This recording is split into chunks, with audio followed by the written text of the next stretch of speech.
This is day 16 of the Lindsay Clancy trial. For over 3 weeks, the court has followed a rigid schedule of testimony and cross-examination. The defendant sits in a wheelchair, facing a trial where every piece of evidence is being weighed for a final verdict. At this stage of the proceedings, the momentum of the case is everything. But as the afternoon session begins, the court doesn't call a new witness. Instead, the judge speaks directly to the jury to tell them they are being sent home early.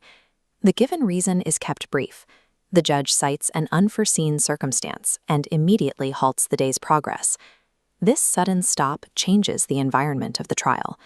Sending a jury home without an explanation for the delay leaves them with an afternoon of unstructured time and a natural desire to fill in the gaps of what they weren't told. For the judge, this pause is a calculated move. Every hour the jury spends away from the court is an hour where the control of the trial could be lost to external factors. To prevent the jury from drawing their own conclusions, the judge issues a specific directive. They are not to speculate about what it is. By explicitly banning speculation, the judge is trying to ensure that the disruption isn't held against the defense or the prosecution. This is followed by a comprehensive media blackout. The judge reminds them not to do research, talk about the case, or watch any coverage related to this trial, or even similar cases. In effect, the judge is attempting to maintain an information quarantine around the jury.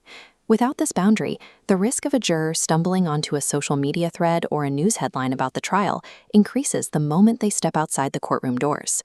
These instructions function to keep the jury's focus tied strictly to the evidence presented in court, rather than the noise of the outside world.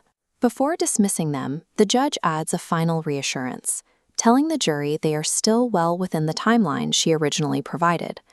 This is a direct attempt to manage jury morale.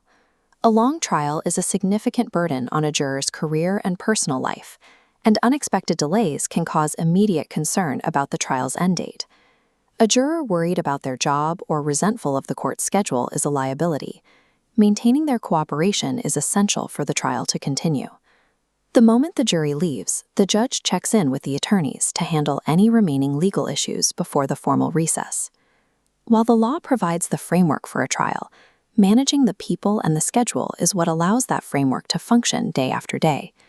With the legal team satisfied, the courtroom is cleared, order is maintained, and the trial is set to resume at 9 a.m. the next morning.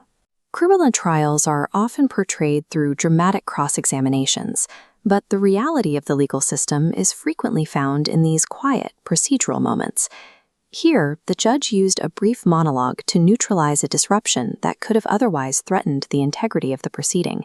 This 1-minute speech provided the structure needed to bridge the gap between an unexpected event and the resumption of the trial. Ultimately, a fair trial is maintained through the deliberate and consistent application of courtroom procedure, ensuring that even when the schedule breaks, the process does not.